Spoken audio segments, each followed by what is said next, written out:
Hey everybody, what's up? Trey Griggs here with Beta Consulting Group. It's a great day. It's Wednesday. We've made it to the middle of the week. It's hump day.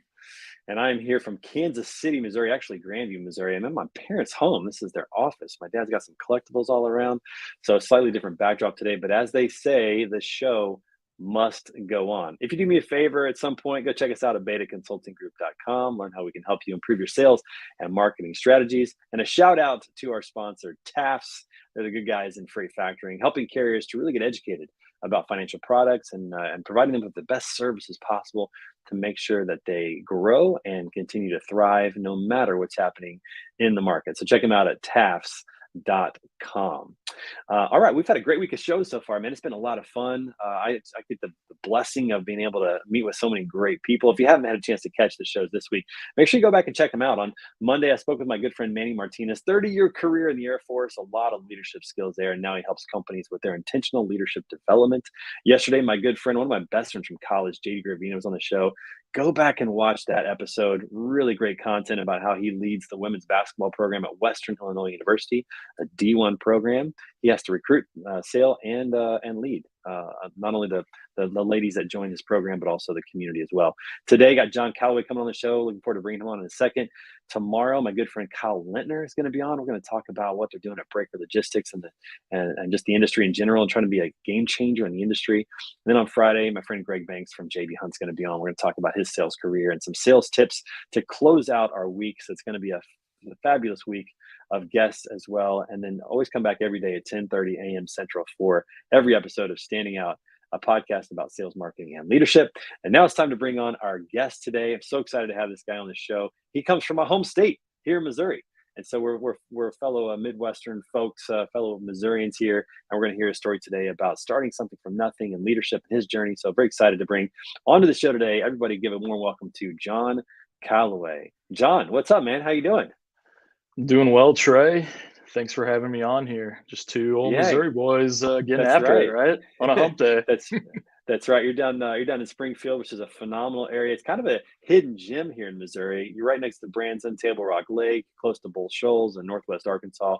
Beautiful part of the country. Are you from that part of the country? I'm not. I'm actually from your neck of the woods in St. Louis. Are you really? So you're a Cardinals fan? All day, baby. That's the way to go. We got a World Series run. We got Pujols back. It's going to be a World Series run. So very, very excited about that. Yeah, no, it's going to be great. All right, cool. So tell everybody just a quick intro. Some people may not know who you are. Tell everybody a little bit about yourself and what you're doing at LogEx. Sure. My name is John Calloway. Like Trey mentioned, I've been the business leader of LogEx for going on 3 years now. I've been married for 6 years. Yep, 6 years in July. Congrats. Thank you. Thank you. Yeah, I'm glad my wife isn't on LinkedIn because the sudden confusion maybe wouldn't go great. But nonetheless, my wife and I have two amazing kids. One's 3 and one is 18 months. When you start looking at it when you go from months to years, right. Yeah, the transition's tough. But Lorelai's our 3-year-old daughter, and Palmer is our 18-month-old son. Nice. Very cool, man. A young family, just getting started. President CEO of a company. Oh, and there's my father-in-law right there. My stepdad right there coming in. We're live right now. All right. So this is what happens when you go live, everybody. Let me just go ahead and move this over for just a moment. Just a quick cameo. I love it. Never had this happen before, but this is what happens when you go live. So you just never know. That's the beauty. If my face isn't red right now, it feels it. I'm just going to tell everybody that right now. It definitely feels that. So, but I guess when you get to that age, you just don't care. It's like people just backing out of the driveway. I'm coming out. Here we go. But that's whatever. I literally said I'm going live. Don't come in. But it doesn't matter. It's his house. So whatever. It's all right. It happens. I get that all the time. Closed door to my office means I'm in a meeting. And then you get all the guys coming in and they give you the handshake and it's like, hey man, yeah, we got a live call going on, but thanks. Nice. Hope you're doing well too. I will say this, the video conferencing has personalized everybody. They're coming to there from home, number one, but then they'll have a kid or a dog come in, and it's always cute, right? When a kid walks in, everybody laughs. I don't know if it's as cute when my stepdad walks into I don't know. I'll have to ask how that went, but. Well, I hope this doesn't sound bad, but at least he was clothed.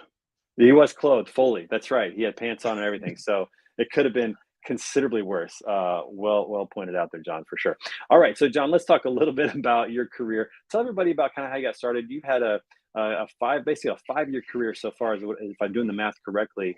And now you're leading a company down in Springfield in transportation industry. Talk about your journey into leadership and how that got started and how you found yourself, leading LogEx. Yeah, absolutely. And just to preface, everything that, I'm going into, the epicenter of, everything that I do personally and professionally, revolves around my faith. So that's more or less the cornerstone of engagement, if you will. So if you look at company culture, the people we hire, the environment that we're trying to establish here at LogEx, seeing Chris's comment, that's awesome. Yeah, he Uh, saw. Yeah, he saw. Yeah. yeah, it all revolves around kind of the key principles of faith, if you will. But going back 5 years ago, Trey started out working for the Springfield Cardinals, the AA affiliate for St. Louis Cardinals. I played baseball my whole life, played college ball. So being Where'd you from play St. ball in college? Louis, Wabash Valley, it's in southern Okay. Indiana. Yep. Oh, nice. Uh, Pretty cool. yeah. So you look at, all right, St. Louis boy goes down to Springfield, has an opportunity to work for the AA affiliate. It was more or less somewhat of a dream, right? When you get to work for the team, the professional sports team that you look up to, you support, you root for your whole life. So I ran sales and marketing over there for a short amount of time, and main reason being minor league baseball doesn't pay a lot. So when you're getting married and building out your life, it's really hard to do certain things that you want. So got back into the job market and got hired by one of the larger players in our industry, CH Robinson. I had a lot of experience there in solution design, sales, business development, and engaging with teams across multiple functionalities. So had a lot of experience with the carrier teams, the data analytics teams, obviously business development, and through a few mutual connections over the years of my time at Robinson, got tapped on the shoulder. Somebody said, "Hey, we want to start this company called LogEx. We don't really know what that looks like." Um, after a few interviews, they obviously got immense trust in me to hold that key and drive the initiatives for the company. So you fast forward to where we're at today. We've grown the company, hired on a handful of people, and we're currently in the middle of a restructure, uh, which we're now, when you're in the startup phase, everybody wears a lot of hats. And, we're blessed and thankful to be in a spot where we're now transitioning and building up some divisions internally to where we're going to be laser focused on growing and expanding how we do things in each of those areas. That's awesome. So I want to go back to two things real quick before we dive into what you're doing today. First one I want to talk about is back when you're working for the Cardinals organization, did you get a chance to meet some of the up and coming players? And was there any player that really stood out to you at that time when you were there, which was probably like 2016, 2017, something like that? Yeah, so I actually was there when a lot of the current major league players were there. So the guys that were there on the team when I worked there were Harrison Bader, Paul Uh-huh. DeYoung, Luke Voigt, Luke Weaver was there. He's traded. Um, and we had rehab assignments come down. So yeah, we saw Matt Carpenter, Yadier Molina, Adam Wainwright, Jaime Garcia, all those guys. Guys that stick out, and this is not a surprise. Harrison Bader, he's a flashy dude. Yeah, he is. No doubt He's one of about it. those guys that when they're in the room, people just naturally gravitate towards him. Yeah, he's got a kind of a different hitch in his giddy up, and you see him running, you see him just out there strutting around and whatnot. He's got a lot of confidence and wears the Yeah, long hair. At least he was. I'm not sure if he's doing it anymore. I haven't yeah. watched him again this year, but that's pretty cool. So did you get to rub shoulders? Did you get to talk to any of them, or just watch them work? And what really stood out in watching professional athletes perfect their craft? So yeah, we got to rub shoulders with them. It's not highly practiced, so to speak. Nobody's encouraging you to go hang out with the players, at least from the leadership level. Yeah. But Springfield being a small city and a lot of us are common ages, They would come to us and say, hey, where do you guys hang out? What's there to do in town and things like that. So we got to hang out on the side with them every now and then. But when you are a fly on the wall and get to witness how they engage with their craft and their work, you know that there is a deep sense of intentionality to what they're doing. And obviously, that's coupled with the elite level of skill that comes with being a professional athlete.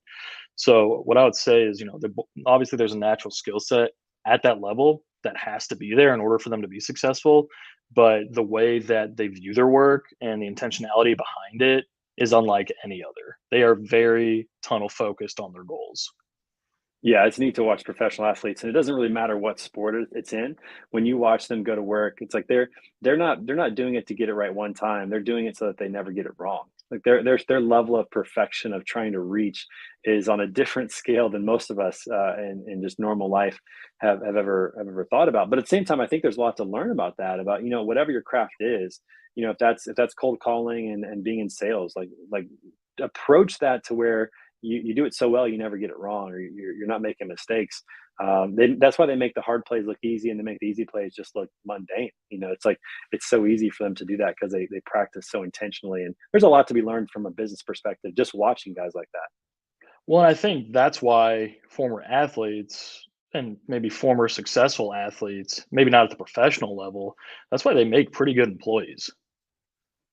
Yeah, they're used to just get putting their head down and working hard, and a lot of people like that, especially from a sales perspective, like to hire former athletes to who are competitive, who know how to focus and improve that skill in many ways, which is awesome. So now I'm kind of jealous that you got to be a fly on the wall, especially with some of those players, getting down there, rubbing shoulders and watching that. I think anybody who lives in a town where there's a minor league team, I mean, that is just like a little bit of a little slice of heaven on earth, getting a chance to be that close and watch those guys, especially as they work their way to try to get up to the majors, because they're running things out. They're diving after balls to try to show what they can do, and it's just a fun place. Plus, it's a great place to watch a game. It's a little less expensive than going to Bush Stadium, which is always nice as well. So A lot of all bit good. expensive. Yeah, yeah, that's true. That's for A sure. less All right. expensive. Yeah. The other thing I want to talk about real quick is you mentioned how much your faith plays a role in your business, and I think that this is really critical. I've come to the same place in my own life as well with Beta Consulting Group, in terms of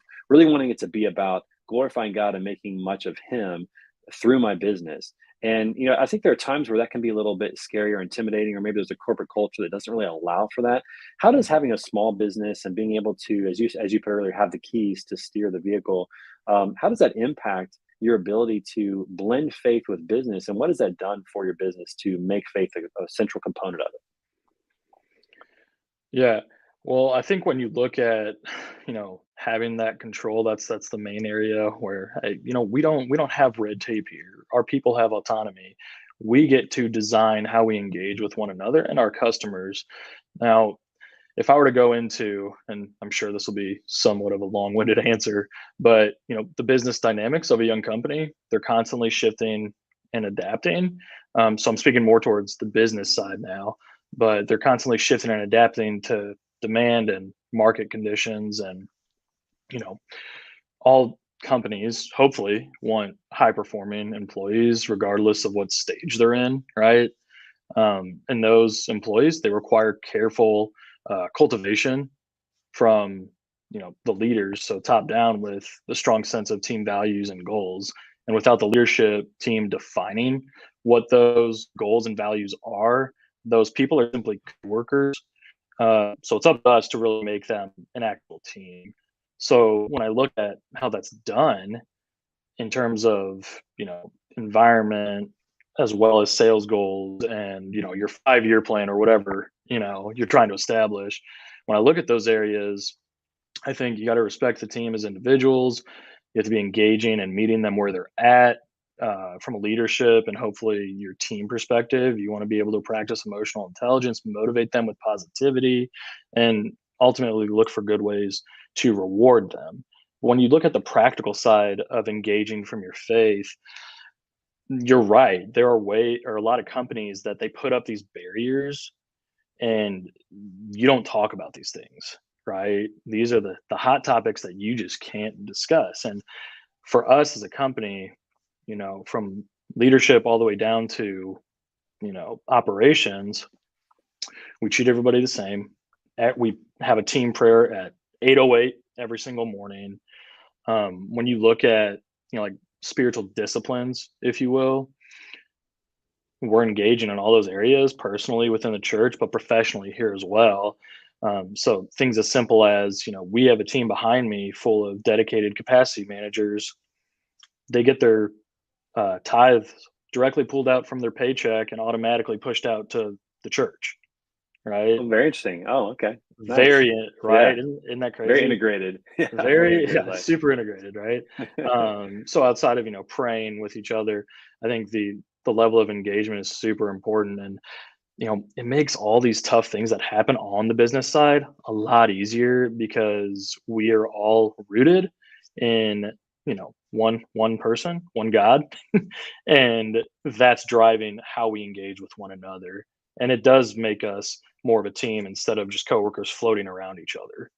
Yeah, it's completely different, and I mean, it's challenging in some ways because obviously not everybody believes the same way, we get that. Mhm. But at the same time, when you can have some of those focuses, it does make things a little bit easier, a little bit different. And here's what I found is you talked about those untouchable topics, like religion's one of them, politics is another one that people like don't talk about that and those types of things.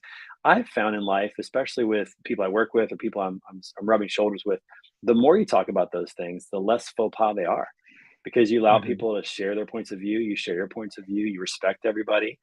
And then when that happens, people feel like they can actually just be themselves, be authentic, and not feel like they got to hide behind these barriers. There's a good portion of my life that is over here, and I can't tell you about that because it's off limits. When you remove those barriers, I think it makes the work environment much more enjoyable. We share a lot of that as well. It absolutely does. And what I love about what you said is you view them as people. We're all people. So we start with that indicator, right? We're all people. I'm not going to say you're a Republican person, you're a Democratic person, you're a Christian person, you're a tattooed person, whatever it may be, whatever that key indicator is before, we're all going to view each other as people Yeah, first, absolutely. right? And mad respect for people with tattoos, by the way. I don't have any, but that's commitment. If you put a tattoo on, you're stuck with that for life. I can't think of anything that I want on my body for the rest of my life. So that's why I don't have one. But I have some respect for tattoo people. But I think you're right. When you look at people as humans first and take that approach, it changes the whole game. It changes everything about your interaction with them. It changes your ability to have empathy with them. If they're not hitting numbers or if they're struggling in a certain area, it's not about, hey, pick it up or you're gone. It's about, hey, is everything okay? Are you doing all right? You view them drastically differently. How have you seen that, especially on a small team, play a role in it when you treat people really as humans and have empathy? How does that impact the performance and impact, just the cohesiveness of your team? Well, when those areas are firing on all cylinders, I think naturally the environment is much healthier. The productivity is much higher. I mean, when you look at any organization and the reasons why they're failing, and you could, get granular with this and say, hey, here's why startups fail is because they're focusing more so on, you know, every other aspect of the business, whether it's, hey, I need access to capital, I need to understand the market, our desired position, um, how much can we innovate, right? When I put all my energy into that, what gets left behind? The people. So you have to factor that aspect directly into who you are and determine, hey, this is part of our long-term business strategy and success. The people are. So if you're pouring into, because obviously the business has to operate, you need to set those parameters up in place. But the people are the ones driving that ship, not my technology, not my processes, not my systems. It's the people. So I think when you're intentional and allocating time to empower them and enable them, you're going to see success. Yeah, And no, I it's agree with that. tricky because people are hard. I'm hard. Yeah.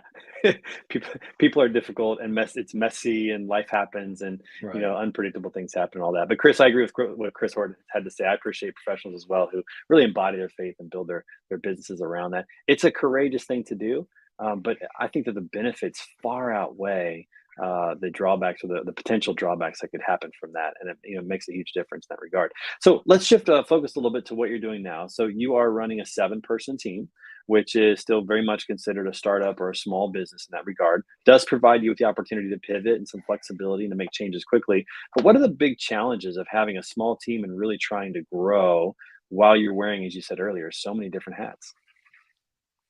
Well, early on, I'd say the hardest part, especially in a saturated industry, which is transportation, uh, was identifying who we are, and that constantly shifts, right?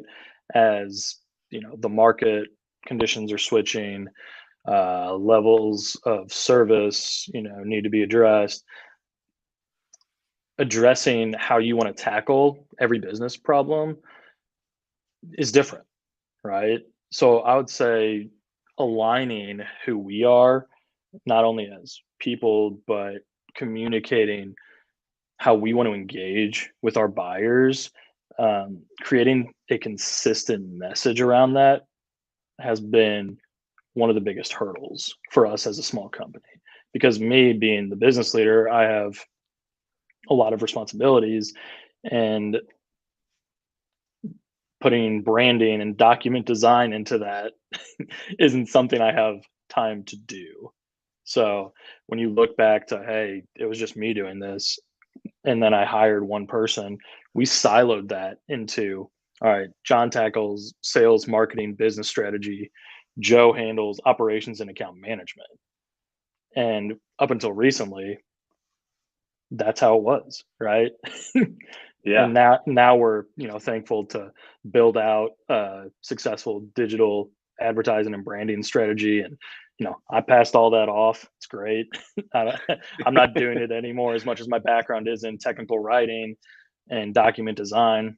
It's not my responsibility to do all those things full time. Yeah. I Yeah. can't.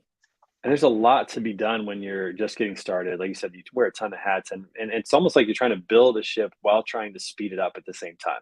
For You're sure. trying to add to it while you're trying to add the engine, the horsepower to get it going faster. That's a challenging thing to do. And I think what you said really matters when you're leading from the front in a small business. It's important to start figuring out what are the things that maybe I'm not as strong at, or things that are not the best use of my time, and start hiring around that, being able to start handing some things off to some experts who can come in and do that. They always say that a startup needs to have a lot of generalists in it. I think that's true. And then as you grow, you start to find these specialists to take some of these things off your plate that they can do even better. But it's hard, like, to prioritize what's next. Do we hire somebody to focus on the marketing? Do we hire somebody to be more operations focused and work with clients and make sure that they're happy? I mean, you need it all. It's like, You how do do. you, like, what step do you get it in there, and what, how do you start to pass some of that off? What are some of the things that you've learned in terms of trying to, hire and find the right people to surround yourself with to really maximize the potential of a small group?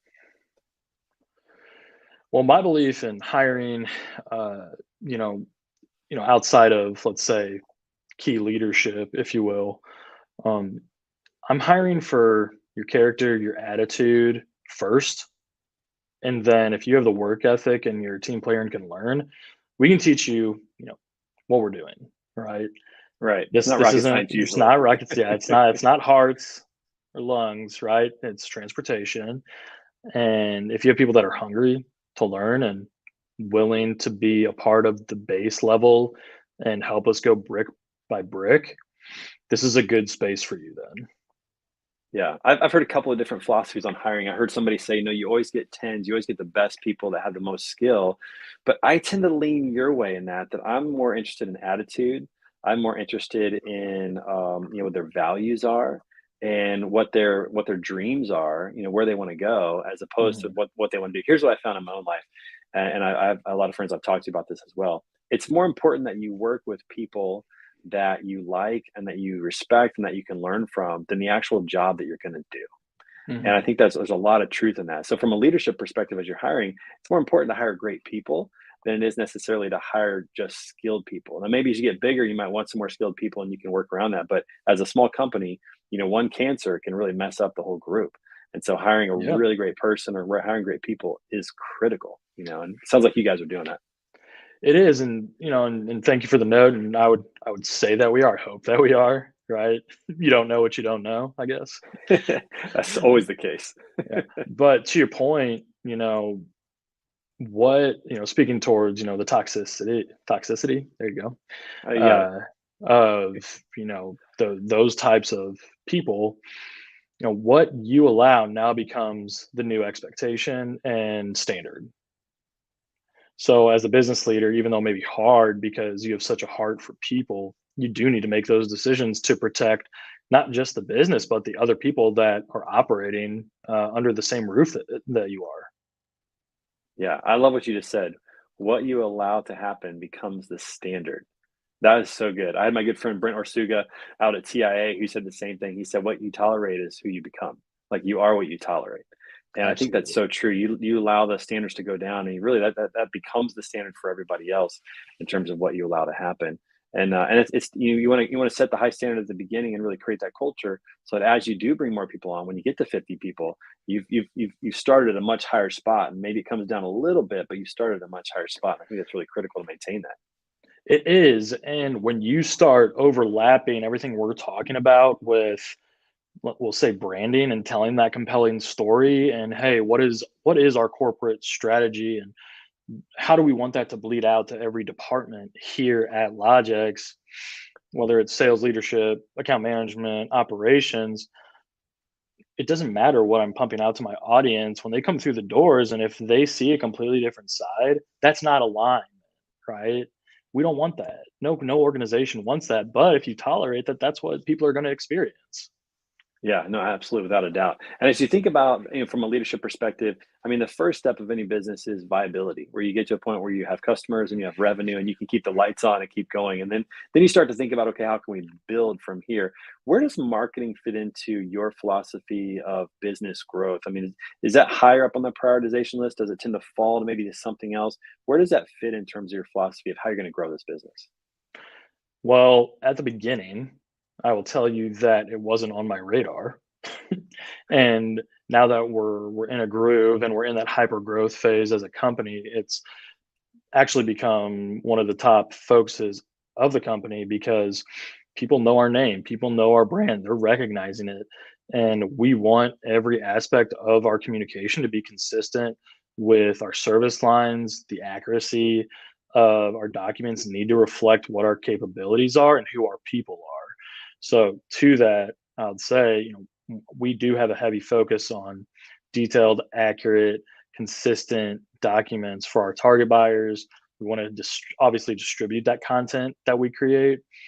And most importantly, through our existing portfolio, a big portion of our growth comes from that referral pipeline.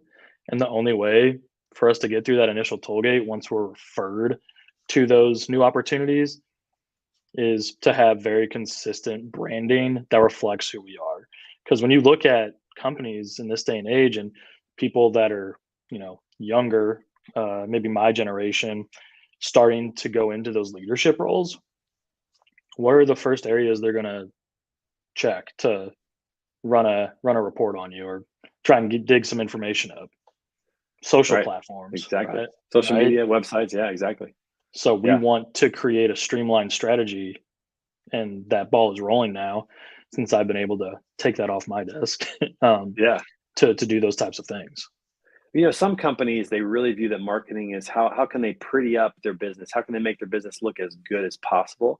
You said something really critical there, that your marketing needs to align with the reality of your business. Marketing isn't about just making your company look the best. It's not just makeup.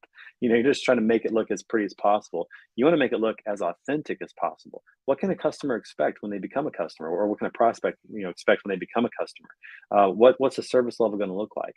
What's the response time going to look like? Whatever it is, obviously you want to achieve high levels of a standard for that and market what is actually the truth. I love the fact that you said that because, again, too many people think marketing is just making them look as good as possible, when the reality is it really should reflect what the situation is going to be, what they can expect when they become a customer.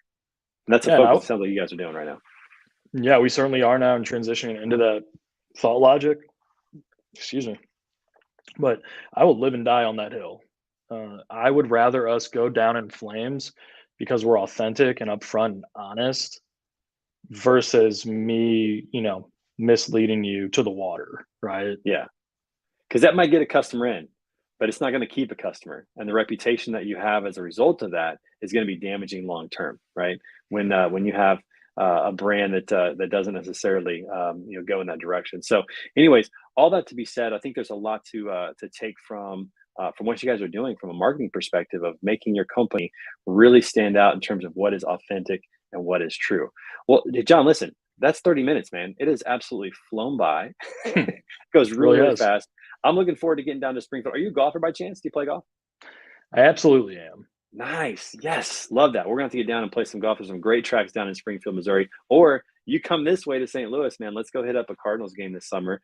That'll be a lot of fun to do that. We'll have a great time with that. And for those of you that are watching, make sure you come back tomorrow. Going to have a great conversation with my good friend Kyle Lintner right here at 10:30 a.m. For Standing Out, a daily podcast about sales, marketing, and leadership. John, thanks for being on the show. Hope you'll come back and see us soon. You'll be back on the show at some point, right? You'll come back and see us. Absolutely, Trey. It's been a Awesome, man. pleasure and super nice getting to know you. Yeah, looking forward to the next time we circle back with each other. Likewise, and everybody else out there, have a wonderful rest of your week. We'll see you right back here tomorrow at 10:30 for another episode of Standing Out, a daily podcast about sales, marketing, leadership, powered by Beta Consulting Group. And thanks to our sponsor, Tafts. Check them out at tafts.com. We'll see you guys tomorrow. We'll see you.